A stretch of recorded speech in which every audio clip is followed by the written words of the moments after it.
नमस्कार, आध्यात्मिक धारा में आपका स्वागत है। कार्तिक मास महात्म्य कथा अध्याय 5। प्रभु मुझे सहारा है तेरा, जग के पालनहार। कार्तिक मास महात्म की कथा करूं विस्तार। राजा पृथु बोले, हे नारद जी, आपने कार्तिक मास में स्नान का फल कहा। अब अन्य मासों में विधि पूर्वक स्नान करने की विधि, नियम और उद्यापन की विधि भी बतलाइए।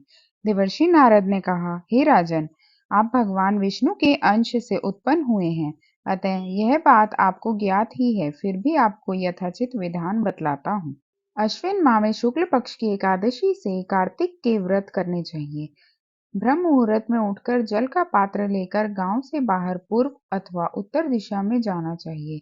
उसके बाद जो मनुष्य मुख शुद्धि नहीं करता, उसे किसी भी मंत्र का फल प्राप्त नहीं होता है। अतः दांत और जीभ को पूर्ण रूप से शुद्ध करना चाहिए और मंत्र का उच्चारण करते हुए दातुन तोड़नी चाहिए। हे वनस्पति, आप मुझे आयु, कीर्ति, तेज, प्रज्ञा, पशु, संपत्ति, महाज्ञान, बुद्धि और विद्या प्रदान करो। इस प्रकार उच्चारण करके वृक्ष के 12 अंगुल की दातुन ले। दूध वाले वृक्षों से दातुन नहीं लेनी चाहिए। इसी प्रकार कपास, कांटेदार वृक्ष और जले हुए वृक्ष से भी दातुन लेना मना है। जिससे उत्तम गंध आती हो और जिसके टहनी कोमल हो, ऐसे ही वृक्ष से दंत धावन ग्रहण करना चाहिए।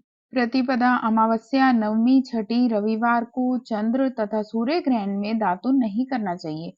तत्पश्चात भली भांति स्नान करके फूलमाला, चंदन और पान आदि पूजा की सामग्री लेकर प्रसन्नचित व भक्ति पूर्वक शिवालय में जाकर सभी देवी देवताओं की अर्घ्य, आचमनीय आदि वस्तुओं से पृथक पृथक पूजा करके प्रार्थना एवं प्रणाम करना चाहिए। फिर भक्तों के स्वर में स्वर मिलाकर श्रीहरि का कीर्तन करना चाहिए। मंदिर में जो गायक भगवान श्रीहरि का कीर्तन करने आए हों, उनका माला, चंदन, तांबुल आदि से पूजन करना चाहिए, क्योंकि देवालयों में भगवान विष्णु को अपनी तपस्या, योग और दान द्वारा प्रसन्न करते हैं। परंतु कलयुग में भगवत गुणगान को ही भगवान श्रीहरि को प्रसन्न करने का एकमात्र साधन माना गया है।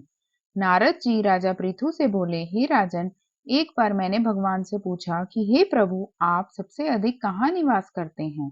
इसका उत्तर देते हुए भगवान ने कहा, हे नारद, मैं वैकुंठ या योगियों के हृदय में ही निवास नहीं करता, अपितु जहाँ मेरे भक्त मेरा कीर्तन करते हैं, मैं वहाँ अवश्य निवास करता हूँ। जो मनुष्य चंदन, माला आदि से मेरे भक्तों का पूजन करते हैं, उनसे मेरी ऐसी प्रीति होती है जैसे कि मेरे पूजन से भी नहीं हो सकती। नारद जी ने फिर कहा, शिरीष, धतूरा, गिरजा, चमेली, केसर, कंदार और कटहल के फूलों व चावलों से भगवान विष्णु की पूजा नहीं करनी चाहिए। अड़हल, कंद, गिरीश, जूही, मालती और केवड़ा के पुष्पों से भगवान शंकर की पूजा नहीं करनी चाहिए। जिन देवताओं की पूजा में जो फूल निर्दिष्ट हैं, उन्हीं से उनका पूजन करना चाहिए। पूजन समाप्ति के बाद भगवान से क्षमा प्रार्थना करनी चाहिए, यथा, हे सुरेश्वर, हे देव, ना तो मैं मंत्र जानता हूँ न क्रिया, मैं भक्ति से भी हीन हूँ। मैंने जो कुछ भी आपकी पूजा की है उसे पूरा करें। ऐसी प्रार्थना करने के पश्चात साष्टांग प्रणाम करके भगवत कीर्तन करना चाहिए, श्रीहरि की कथा सुननी चाहिए और प्रसाद ग्रहण करना चाहिए। जो मनुष्य उपरोक्त विधि के अनुसार कार्तिक व्रत का अनुष्ठान करते हैं, वे जगत के सभी सुखों को भोगते हुए अंत में मुक्ति को प्राप्त करते हैं। बोलो विष्णु भगवान की जय। वीडियो पसंद आए तो वीडियो को लाइक करें, शेयर करें और चैनल को सब्सक्राइब करें।